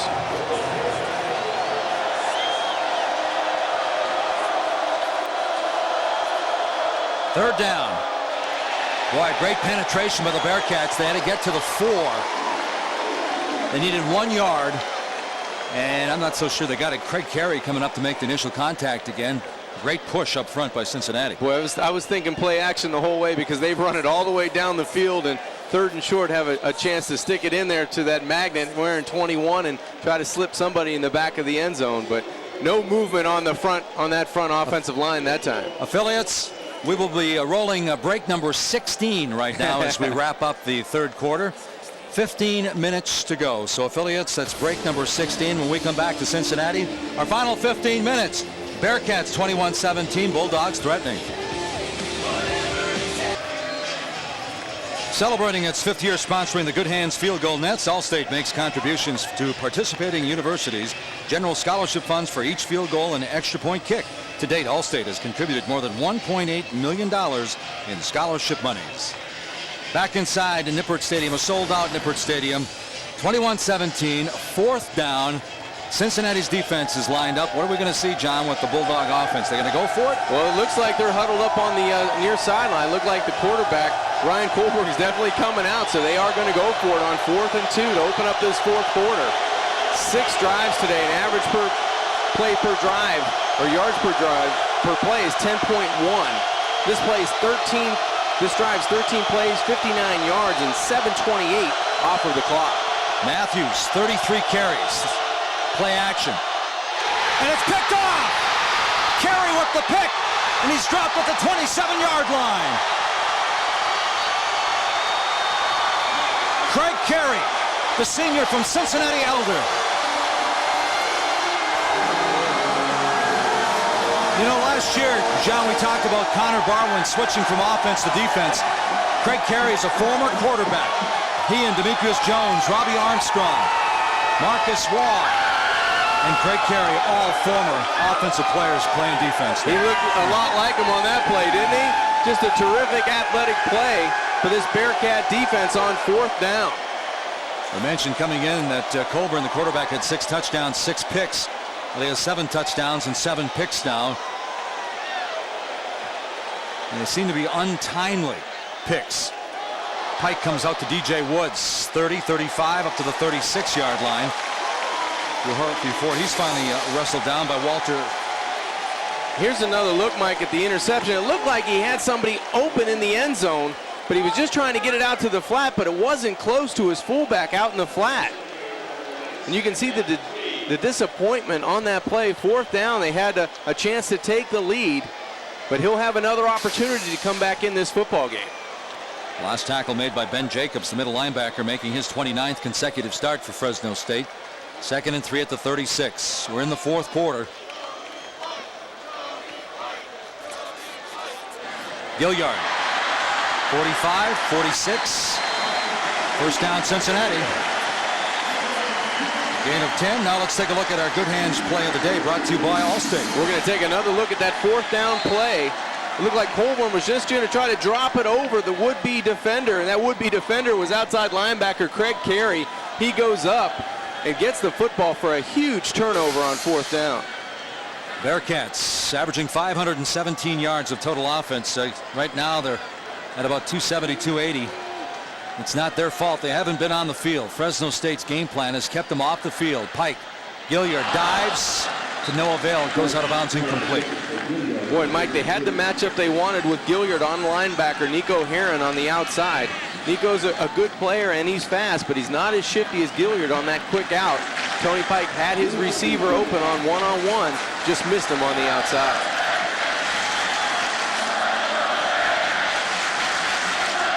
Pike, pump fake. Here comes the rush. Over the middle, DJ Woods. What a grab! Penalty flag down. Acrobatic catch. The sophomore from Strongsville, Ohio, DJ Woods. Wow. That was an amazing. A gain of 24 on the play. DJ showing some hang time there. Tony Pike anticipates on the pump and go. He had pressure in the backfield.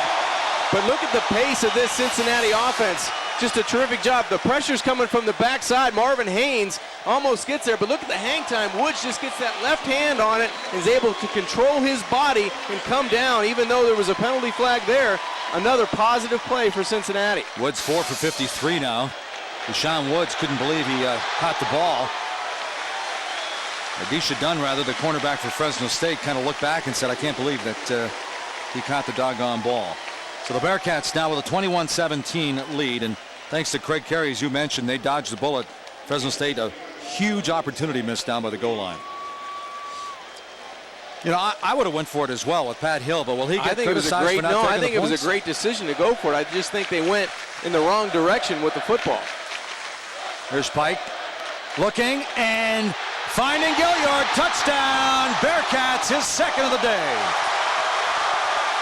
23 yards that time. Marty Gilliard.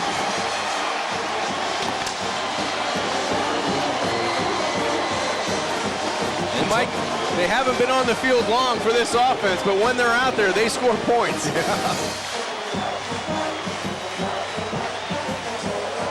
Gilliard 8 for 173 and a couple of scores, and Tony Pike, he can tack on 3 more touchdowns on his resume.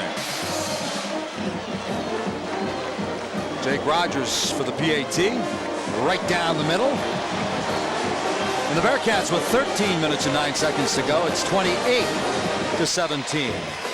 Network affiliates, break number 15 is coming up. Break number 15. And we're going to take a timeout right now. 28-17, Bearcats on top. Back in Cincinnati, Mike Gleason with John Congemi, Quinn Kesnick, and Marty Gilliard. Another big day. Tony Pike says people talk about his journey. He says his journey's been a walk in the park compared to Marty Gilliard. And look at those numbers, 8 receptions, 173 yards, and 2 touchdowns. And this guy's just a playmaker, and it was all set up by his partner who's on the phone right now, DJ Woods, with that elevating to get that catch and control to keep that drive alive. And it was all by design. This is a great series for Cincinnati because they were able to get it on the far hash and attack Fresno's defense to the wide side of the field. That's part of their game plan, and it's really doing a great job putting a lot of pressure on that Bulldog defense. A.J. Jefferson, we mentioned, the #1 current return man, averaging about 33 in his career. They could use a big run back right now for Fresno State. 13:09, 28-17. The Bulldogs just chewing up the clock, but have yet to score here in the second half. 4 touchdown drives for the Bearcats, over 70 yards this afternoon. You're right, John. They haven't been on the field very long, but when they're on the field, they're productive. Yeah, 11-25, and they've scored 28 points. Great kick by Rogers again. A.J. Jefferson deep. Drops it and takes the knee. They start from the 20-yard line, 80 yards away. So coming up, network affiliates, we're going to take another timeout. We're going to take break number 17. Break number 17 coming up. 28-17, Bearcats on top of the Bulldogs. Welcome back to the Big East Network Game of the Week, presented by PNC. 28-17, number 14, Cincinnati on top. And let's go back and talk about Marty Gilliard. He's our Polaris ORV hardest working player of the game today. Boy, and has he worked hard today. He's done a great job of catching slants and making big plays. 173 yards, a career high, and 2 touchdowns. And this is a guy that's been on the corner routes plenty of times on the receiving end of Tony Pike's touchdowns, but it's inside the hashes that he's done most of his damage. And here we go, another corner route outside for his second touchdown. This guy's been a hard-working guy really his whole career. He lost his scholarship a couple years ago, worked 4 jobs to pay his tuition, slept in the car. He cooked at an Italian restaurant. He did it all, but he's a hard-working guy, and he's got it all back today. And he certainly loves his teammates, loves playing college football as this young man does. Ryan Matthews hits a white wall. Derek Wolfe making the initial contact for Cincinnati. Now, Gilliard, you know, I mean, it's funny you mentioned the fact that he slept in his car, worked those 4 jobs. What is it? He still keeps his Red Wing work boots next to his football awards that he worked construction. Just as a reminder, I believe. Yeah. Apparently, there's still dust on those shoes too. He hasn't cleaned them. Well, he's got some turf on his shoes today because he's been picking it up and putting them down. 2nd and 8.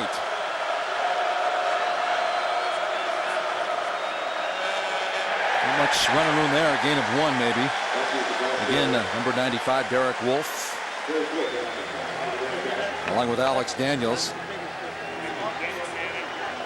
What's amazing that you have the comparisons of these 2 teams, and you can see the time of possession, 35 plus for Fresno State and only 11:25 for Cincinnati. Fresno State has run 69 offensive plays, and Cincinnati's only run 35. You know, there's still 12 minutes to go, but Fresno State, this is a big 3rd down play. They're 10 of 16. They want to keep that Bearcat offense off the field. Colburn, plenty of time, finally throws it over the middle. What a grab by number 7. That's Devin Wiley. I believe that might be Wiley's first catch of the day. That's 13 yards. He comes in with 10 catches, averaging 18 yards a catch. And last summer, John, he legitimately, and I say legitimately because I used to question this, but they say he legitimately ran a 4.25 40-yard dash. That's fast. That is moving. And I don't know how Ryan Colburn got that 3rd down bullet in there, but it moves the chains for the Bulldogs. That was a huge play in this football game.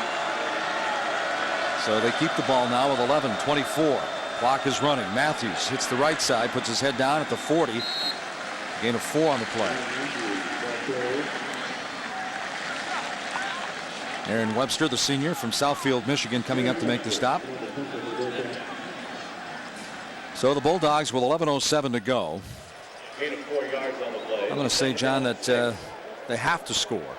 They have to get Cincinnati's offense off the field because it seems like this clock is just running fast. Well, they don't have to go no huddle, but they definitely need to pick up their sense of urgency and get to the line of scrimmage and get in and out of the huddle a little bit quicker than they're doing right now.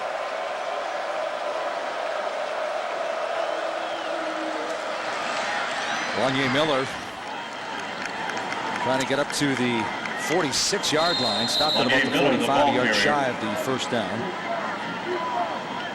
Brad Jones, tackle. Another 3rd down and short coming up for this Bulldog offense.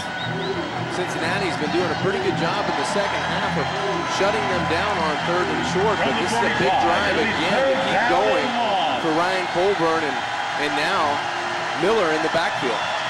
Reuben Johnson, a true freshman at the corner here on the near side. And they run that way. Miller, stiff arms, 40, close to the 35-yard line before he steps out of bounds. And the Bulldogs are on the move, a gain of 19 that time. Well, I think head coach Pat Hill's right. You know, their record is not indicative of what kind of team this is, especially offensively. They do a terrific job of getting in tight and getting these running backs little creases on in, you know, the right side, left side. It doesn't matter. That time there was a huge hole on that right side of that offensive line. And Pat Hill, you can see 93 wins at Fresno State, 4th most all time in the WAC. They're doing a terrific job of moving the football on the ground. Miller gets the call again. It's inside the 35, up to about or down to the 33-yard line. Gain of 3 more, but now 9:25 in counting. As the sands of the hourglass tick off that clock here in Cincinnati. Down 28-17. Well, it's a 2-possession game for the Bulldogs right now. They need 2 touchdowns as the score stands right now. So they want to get this one. They want to finish this drive off. And if they can get one easy with play action and maybe get Wiley the ball on the outside, that would be perfect. Good play action this time. Colburn trying to buy some time. He's being chased, and he throws it, and it's complete. Boy, nice job of finding Vince Pasco. They didn't gain much on the play, but he's really feeling the heat by Dan Giordano. Let's go downstairs with Quinn.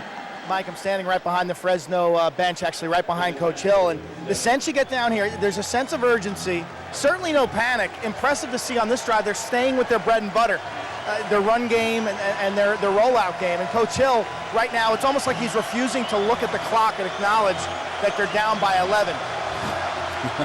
It's a good point, but well-coached football team. But I'll tell you, the way Cincinnati can strike so quickly,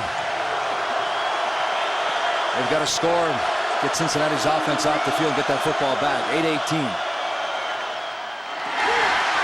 Incomplete. Jarrett Tutu, the intended receiver. Marcus Barnett doing a nice job. The conversion from wide receiver to cornerback, really doing a nice job of playing the football on Ajira Tutu.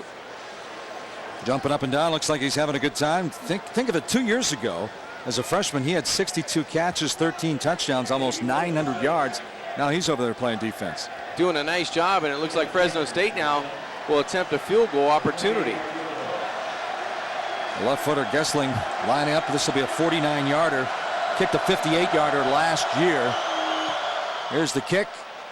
It's long enough, and it's good. And 49 yards. Gessling is good, and 3 more on the board, but now they're down by a touchdown and a 2-point conversion. 28-20. 8 minutes and 9 seconds to go here from Cincinnati on the Big East Network Game of the Week. 8 minutes, 9 seconds to go. 8 points separating these two football teams, 28-20. Marty Gilliard back to receive the kick with Darren Williams. Redshirt freshman.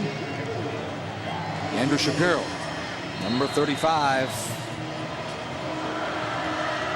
Freshman for Fresno State, ready to kick off.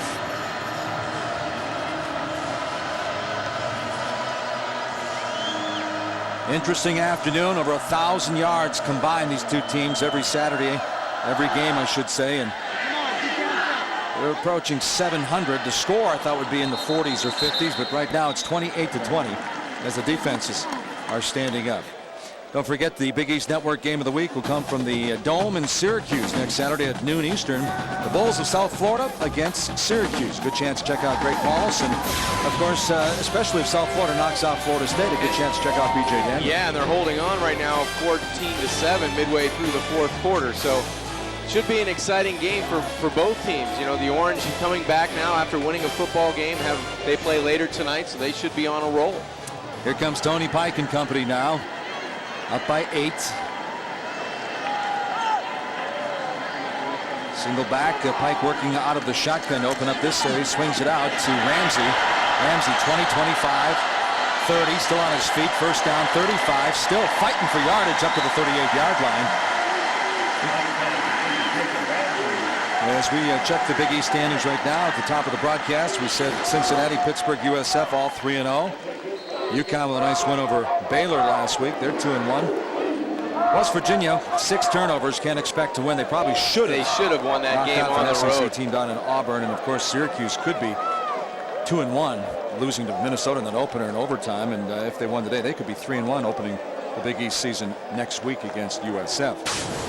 You know, Tony Pike said last year was great. This year is a pivotal year for these guys.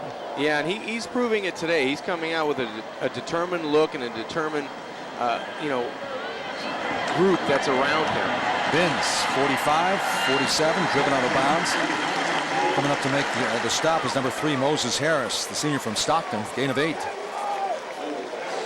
So again, there's the numbers. 8 minutes and 31 seconds to go down in Tallahassee. USF, they've been waiting a long time. Florida State down 14-7 to the Bulls. Bulls will have Miami later in November. That game will be in Tampa, so it'll be a home game for USF. Yeah, redshirt freshman B.J. Daniels at the helm.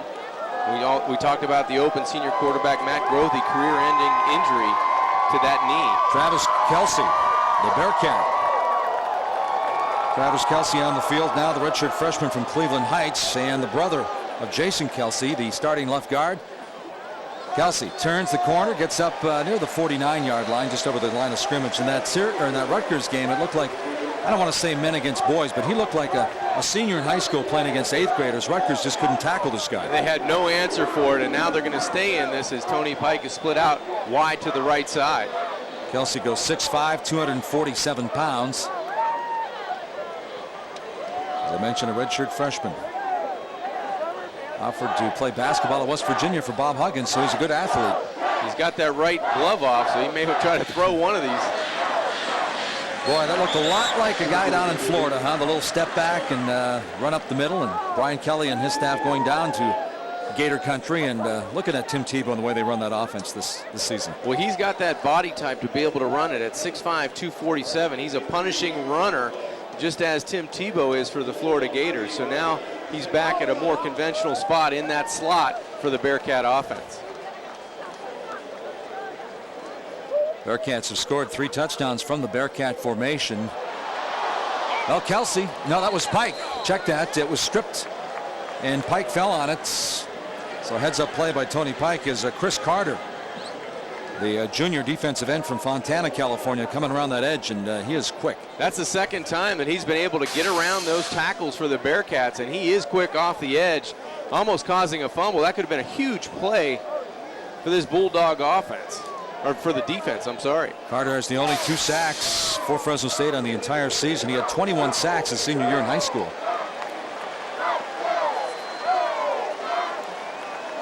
That's the first one today for either team. Inside 5 minutes. Pike throws, finds his man. It's Gilliard, top of the screen, far side. And he tries to wrestle his way back to the original line of scrimmage. A gain of 4 on the play. That's a great job of A.J. Jefferson, again, keeping the play in front of him at that cornerback position. He's done a nice job of making plays from the secondary, but he's a sure tackler in the open field, and that really brings a situation of 4th and long that should give the ball back to Fresno State with a touchdown and a 2-point conversion. And that's all they're thinking about right now with 4:21 and counting in this football game. And Quint mentioning the fact that Pat Hill not looking at the clock. I don't know if he's going to get the clock here. I think he's going to start to peek at it pretty soon. Pike 17 of 25 for 300 yards. Another 300-yard game. 3 touchdowns for the senior from Reading High School. Now there's a timeout called. It's charged to Cincinnati with 4 minutes and 6 seconds to go. Yeah, I'm not so sure at 4th and 10 with the ball around midfield. You may want to go for this and give Fresno State only 50 yards to go. You may want to punt this football down and make them go 70, 80, 90 yards. And it's 4th and 10, so even if they drew them offside, they only would have picked up 5.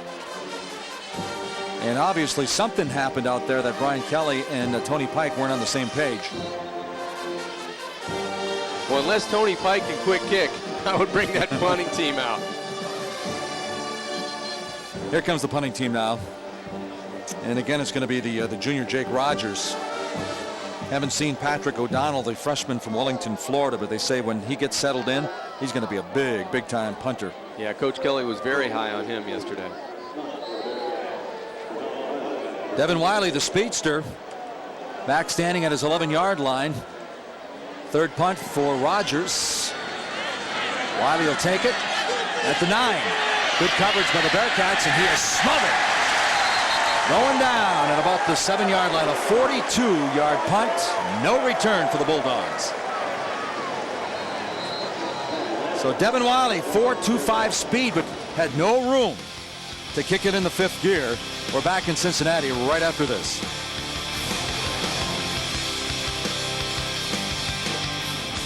Back inside Nippert Stadium in Cincinnati, Ohio. There's the numbers, 28-20, and there's the clock. 3 minutes and 55 seconds to go. Fresno State, the Red Wave, making the trip from the San Joaquin Valley over to the Queen Cities. And boy, they've got a great following there in Fresno. But right now, they're down 8. They lose this game, they're 1-3. They throw the ball, they keep it on the ground. Is 3:55 enough time? Well, it is, but it isn't. They have to do something different in this drive because their average time of possession on each drive has been 5 minutes. Today's 1st and 10 line is brought to you by Overstock.com. It's been 5 minutes, Mike, but it's taken 11 or 12 plays. They only have 3:55 left on the clock, so they can mix a little run in, but they have to get it in big chunks. Drive starts at the 7-yard line. They go to the money man, number 21, Ryan Matthews. Is up over the 10-yard line. Alex Daniels making the stop for Cincinnati. Along with number 2, Demetrius Jones out of Chicago. Got a kick out of Demetrius Jones when they moved him from quarterback. He said, "This is just an experiment." And Brian Kelly said, "No, it's not." Get to like it. So you better learn how to play linebacker or find a new sport to play. They're taking a lot of time, Mike, getting from the huddle to the line of scrimmage, and that's where they've got to speed it up. And that time you saw Pat Hill glance up at the clock. Play action. Nice job of faking out Demetrius Jones that time. This is the tight end. That's Isaac Kinter, the senior out of El Dorado Hills, with the catch, a gain of 9. So they move the chains, first down, but 3 minutes and 14 seconds to go. Clock stops while they move the chains. And that clock starts now that they've blown it back in. So around 3 minutes and counting for this Fresno State offense to get it in gear and get it down and put it in the end zone. 495 yards of offense on average. That's number 10 in the country. Keep it on the ground. Matthews doesn't get out of bounds. Gets up over the 25-yard line. Well shy of getting it out of bounds. A gain of 6 on the play. Clock is running. 2:39 and running. 41 minutes and 26 seconds to 15:39 against the number 14 team in the country. And the number of plays, 78 plays. Wow. But they've got to get in and out of the huddle. This is 2 minutes and 28 seconds now, and they're just taking too much time between plays. Fresno State, 3 timeouts left. Yeah. Cincinnati with 2. 2:16. Lanye Miller. He's got some running room. Still on his feet, gets out of bounds at the 40-yard line of Cincinnati.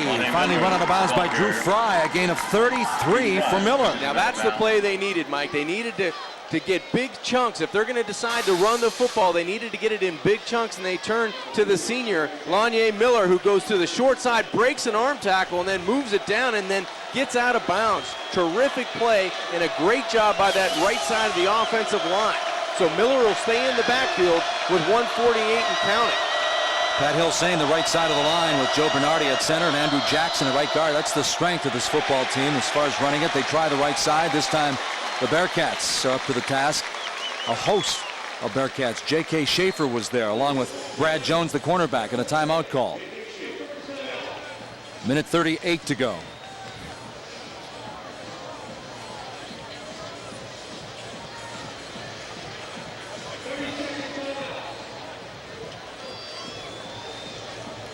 Minute 38 to go, 28-20. The ball resting at the 39-yard line. Let's go downstairs and check in with Quint. Behind the Fresno bench, and one thing that's apparent is the seasoning that this Fresno team has. Twice in this game down 11, they rally back. They're tough, they're tenacious, they haven't thrown in the towel. You know, they've been to Wisconsin and gone to overtime. They played Boise last week. Kind of have like a mid-season mentality of toughness. That's what I sense from behind their bench. Well, that's a good point, Quint. Since 2000, they have 14 wins against BCS schools. That's second all-time, second to Utah. And again, 4 of their last 6. The 2 losses to Wisconsin, 13-10 and 34-31 in double overtime to Wisconsin this year. 1:38 to go. Colburn. Flush from the pocket. Giordano giving chase. Colburn going down. Just shy of the line of scrimmage.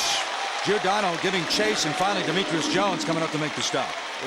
On that particular play, you've got to throw the football away. You can't take a sack now with this clock running. They still have 2 timeouts remaining, but you're going to lose about 20 to 30 seconds here on that sack, especially if you don't call the play at the line of scrimmage, and the Bulldogs now are huddling up. So they've got to get in and out of the huddle and get this play off.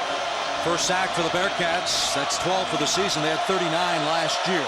60 seconds to go. Inside a minute now. 12 of 19 on third down. Colburn, plenty of time over the middle. Hamler is going to be shy. He's wrestled down by J.K. Schaefer. Fourth down, a gain of 8, so it's going to be fourth and about 2. Another timeout with 45 seconds to go now for Fresno State.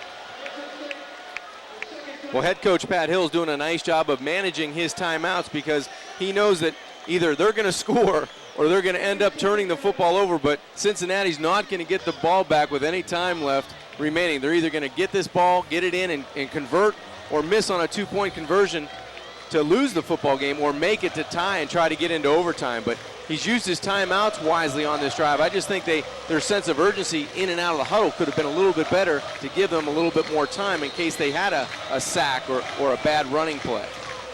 Well, they were down 21-17, and they were down knocking on the door. Fourth down play. They went for it. Craig Carey came up with a big interception for Cincinnati. Now here they go. If they lose this game, they're 1-3. They have a bye coming up, but then they have to travel to Hawaii. Now they're going to travel before the season's over. This Fresno State team will travel in 5 of the 6 U.S. time zones. Wow. Over 23,000 miles. 45 seconds to go. Here we go. This is the most important time right now for this Bulldog offense. They need to move the chains here on fourth down. They're 2 of 3 on fourth down here this afternoon. Penalty flag dropped. Delay of game with 45 seconds to go. Ouch. And that's hard to take from a timeout where you can come out on the football field and take a delay of game. So now it pushes them back to 4th and 7 instead of 4 and 2, and that's inexcusable. Bulldogs with 1 timeout left. Push 5 yards back, so now it's 4th and 7.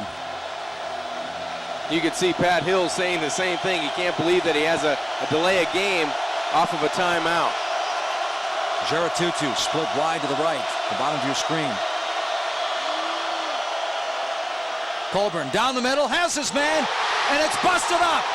Aaron Webster, the senior, with a big defensive play. That's 2 huge defensive plays now by the Bearcats.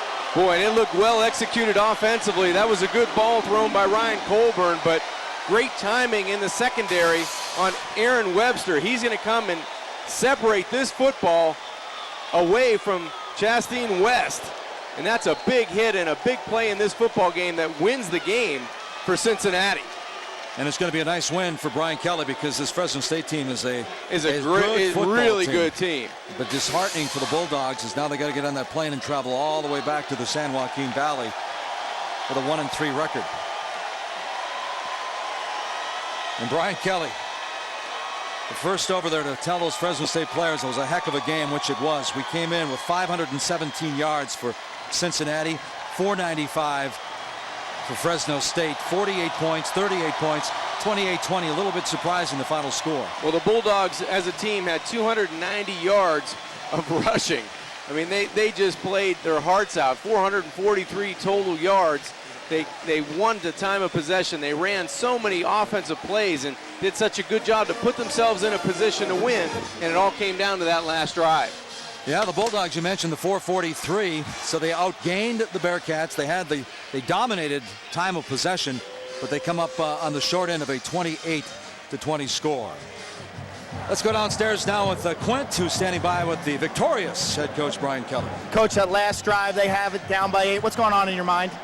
Well, you know, we had conducted the game all game in terms of double zone and taking the receivers out of play and, you know, just hanging on against the run and hopefully come up with a play. And Aaron Webster missed a couple of plays early, came up big. Our senior safety came up and made the big play on 4th down. When you shook hands with Coach Hill, I sense a certain respect between the two of you and between the two programs. Well, first of all, Fresno State, what they had to do to get out here, you know, play early. Pat just does a great job in the way he conducted the game. He limited our possessions. We had 39 total snaps going into the 4th quarter. He just, he's a very, very good football coach, and I'm proud of our team. I know he's proud of ours. A good football game. We thought that, though. How important was the Craig Carey interception? Well, it was everything, obviously, in terms of, they get 3 points there. If they just get 3, it's a different ball game. But, the game of football is played that way, and it's players got to make plays, and we made a couple more plays today to get the win. Your playmaker was Tony Pike. What'd you learn about Tony today? Well, again, he's electric. He can make big plays. We just got to get him the ball a little bit more often. We don't have enough snaps to put enough points on the board, so we got to do a better job of getting him more snaps. Thanks, Coach. Okay. Enjoy it. Mike. Thanks, Quint. Two football coaches respecting one another, as Quint pointed out. 2 good football programs. Tony Pike, 300 yards. Started 4-0 for the second time in 3 seasons, and I'll tell you, the Bearcats, good win, but they know they earned one here. They absolutely earned one. They fought as hard as they could fight today against a very good Fresno State football team. I thought defensively they came up with the plays they needed with the interception by Carey when Fresno State was closing in to try to make this a football game. They were able to turn them back, and then Aaron Webster, yes, he did miss a few plays in that secondary, but the senior came back when Brian Kelly needed him to make a play, separating the football from West, the wide receiver, and makes a big play at the end of the game to really ice it. How about Marty Gilliard, huh? All smiles as he heads for the locker room. Another huge game. Just a tremendous game by Marty Gilliard. I think he had over 170 yards in receiving yards. He just did a terrific job of run after catch. I thought he was great when he caught the football. He did a terrific job of getting big chunks of yardage. 9 receptions, 177 yards, and 2 touchdowns, and he did an outstanding job. Hopefully in the next 10 or 15 minutes, it'd be great if Quint could run him down, and I want to find out if he was surprised that he was run down on that one pass reception where he fumbled the ball at the 10-yard line. Quint, take it away. Standing by with Pat Hill from Fresno State. Thanks, Mike. Coach, when you shook hands with Coach Kelly, it seemed to be an extended conversation. Well, Coach Kelly's been at places where you got to travel like we do and do the things we do. And I'll tell you what, our team battled hard today. We had opportunities to win, and I give a lot of credit to Cincinnati. They made a couple real big plays in the game, but I was proud of our offense for controlling the clock. We didn't make it on a 4th down there at the end, but we were going for the win, not any ties. We thought we could get a play in there, and we went on it 4th down 3 other times. So sometimes you make them, and that one we didn't. We were on a nice drive at the end. They made a big hit on Chastaner. Who knows? This game might still be going. A certain toughness that you sense from watching you guys play. A certain pride in that, Coach? That's the one thing we got to hang our hat on at Fresno State. We got to hang our hat on toughness. There's a lot of things we might not have, but we can control our toughness. Thanks, Coach. All right, thanks, Quint. Time of possession that Pat Hill talked about. Cincinnati had the ball for 16 minutes and 18 seconds. Fresno State, 43 minutes, 42 seconds. 28-20. Mike Gleason, Quint Kestic, John Congemi, the Big East Network Game of the Week. We'll be back in Cincinnati with more post-game to wrap things up here from Cincinnati right after this timeout. 28-20, Bearcats. 4-0, Marty Gilliard, number 1. Very happy camper here in Cincinnati. 2 more touchdowns for Marty on his resume.